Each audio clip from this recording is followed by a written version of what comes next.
4 लाख रुपए लेकर कब तक अपने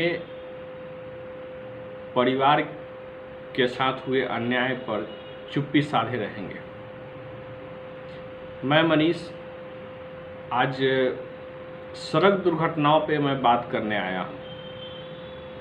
इसलिए मैंने कहा कि 4 लाख रुपए लेकर कब तक आप चुप्पी साधे बैठेंगे और सरकार का मनोबल कब तक बढ़ाते रहेंगे कि वह अपनी जिम्मेवारियों से विमुक्त हो जाए। अक्सर देखते हैं कि अक्सर क्या हमने देखा है, आपने भी देखा है और अपने जीवन में जो सुन रहे होंगे उसमें से भी कई लोग जिनके परिवार के लोग सड़क दुर्घटनाओं में मौत के शिकार हुए होंगे या कुछ घायल भी होंगे और आज भी विकलांग पड़े होंगे। मरने पे मुआवजा का प्रावधान है, लेकिन सड़क दुर्घटनाओं में जब घायल हो जाते हैं तो उसके इलाज के लिए भी कोई प्रावधान नहीं है। आपको किसी भी सरकारी अस्पताल में फेंक दिया जाएगा। सरकारी अस्पताल मतलब जिला का वह अस्पताल जो सिर्फ ट्रांसफ़र करने के लिए बैठा हुआ है। वह यह करता है कि रेफ़र करते चलो यहाँ से वहाँ, वहाँ से वहाँ। लेकिन कौन सी व्यवस्था है जिसके कारण हम ऐसी चुप्पी साध लेते हैं और हमारी चुप्पी ही निरंतर यह बढ़ती हुई सरकार की असंवैधानिक व्यवस्थाओं को मजबूती दे जाता है। आपसे मैं आज जो चर्चा कर रहा हूँ, मैं फिर से दोहरा दूँ, चर्चा का विषय है सड़क पे होने वाली मौत या सड़क दुर्घटनाओं में होने वाली मौत, जिसके लिए आप सड़क जाम करते हैं। आपको 2,000, 20,000, 4 लाख रुपए दे करके कह दिया जाता है कि मिला ना कुछ। यानी एक व्यक्ति की कीमत सरकार ने 4 लाख रुपए तय कर दी है। इससे उसका रास्ता आसान हो जाता है। परिवार के लोग 4 लाख रुपए लेकर के चुप हो जाते हैं कि चलो आदमी तो चला गया, कम से कम 4 लाख रुपए से आने वाले भविष्य में कुछ भरण पोषण का काम होगा। लेकिन आपकी चुप्पी फिर निरंतर आपके पड़ोसी और आपके रिश्तेदारों को उसी चपेट में ले जाती है। शायद आप मजबूत हो, आपके घर में पिता, भाई, बहन कोई एक्सपायर करता हो, रोड एक्सीडेंट में मौत का शिकार हो जाता हो, तो आपको आसान लगता होगा 4 लाख पे कि चलो उनके बाल बच्चे या कोई भी जो है रिश्तेदार सस्टेन कर लेंगे पैसे के बदौलत। लेकिन पैसे के बदौलत जो सस्टेनेबल लाइफ जीने की जो आप परिकल्पना करते हैं, यही सरकार के सिस्टम के मनोबल को बढ़ाती है और वह यह तय कर लेता है कि हर एक चीज़ का पैमाना पैसा है और पैसे की बोली लगाई जाती है।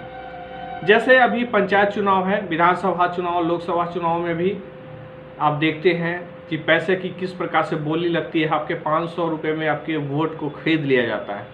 एक बोतल शराब दे करके आप शराब के बल पे, ताड़ी के बल पे, दारू के दम पे आप अपने वोट को बेच देते हैं। आप अपने बच्चों के शिक्षा व्यवस्था, चिकित्सा की बात भूल जाते हैं और 500 रुपये में आप अपने ज़मीर को बेच देते हैं, जिससे आने वाले भविष्य में जब आपका बच्चा बीमार पड़ता है तो उसके इलाज के लिए समुचित व्यवस्थाओं की कमी हो जाती है। हमें इस बात पे गौर करना चाहिए कि हम कब तक चुप रहेंगे। अगर सिस्टम को मजबूत करना है तो इसके लिए क्या प्रावधान हो? क्या सरकार इस बात के लिए तैयार है कि वह सिस्टम को मजबूत कर सके, या सरकार की कोई भी व्यवस्था, एजेंसी या सरकार की अपनी सोच है क्या कि वह सरकारी व्यवस्थाओं को मजबूत करे, दुरुस्त करे? देश में आजकल प्राइवेटाइजेशन का एक दौर चल चुका है। हम अपनी जिम्मेवारियों का बोझ किसी और पे डाल दें और उनके साथ वसूली करें। जैसे सड़कों पे मरते हैं लोग,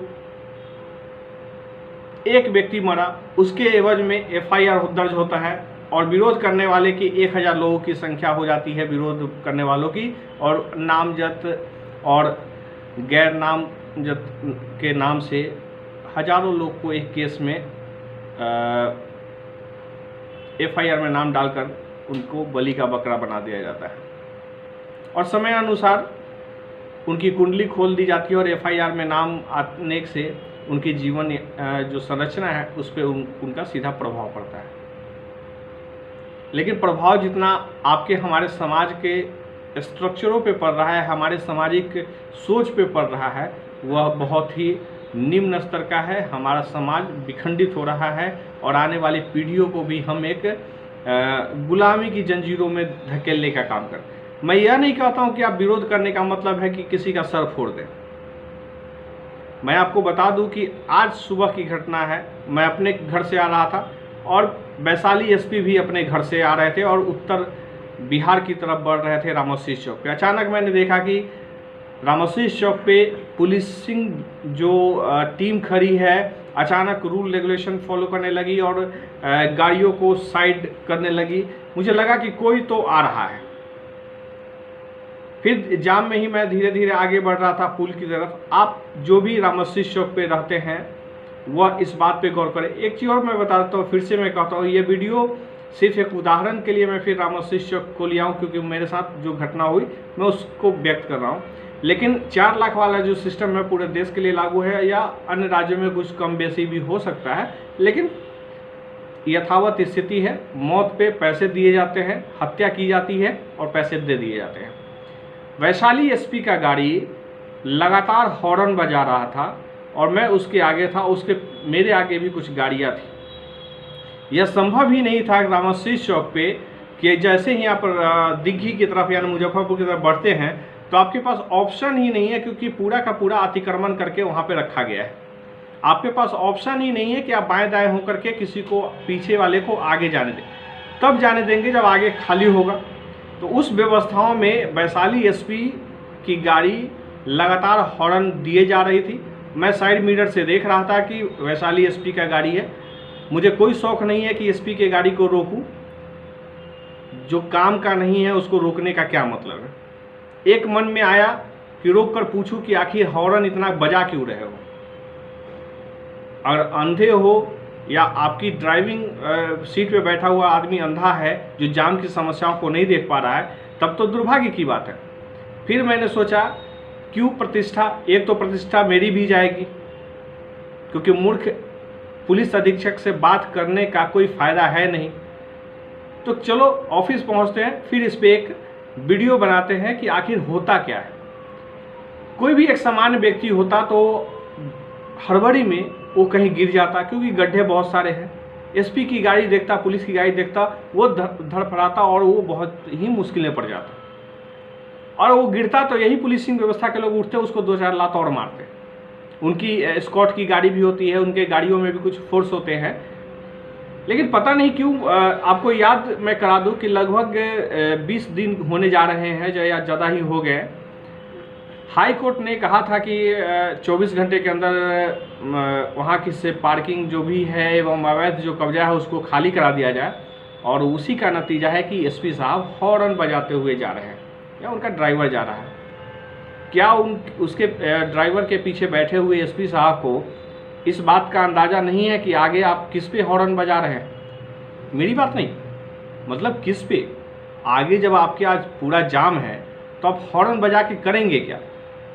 हॉर्न का उपयोग और अपने खाकी वर्दी का उपयोग जाम में का जो सिस्टम आपने बनाया है, जहाँ से आप अवैध कब्जा, अवैध वसूली करते हैं, उस दौर को आप किस प्रकार से मजबूत करेंगे?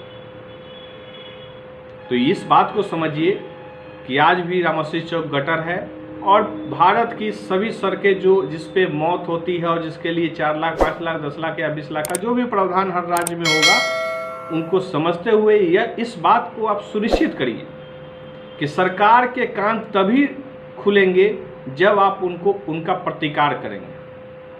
आप उनको जवाब नहीं देंगे तो 4 लाख का चेक पकड़ा करके आपको शांत कर देंगे। खाकी वर्दी वाले यही आएंगे और लाठी डंडे बरसाना शुरू कर देंगे। लेकिन क्या इस देश में हाई कोर्ट और सुप्रीम कोर्ट की इतनी ही औकात बची है कि उसके आदेश का पालन न हो और IAS IPS अधिकारी पूरे सिस्टम में शान शौकत के साथ चलते रहें?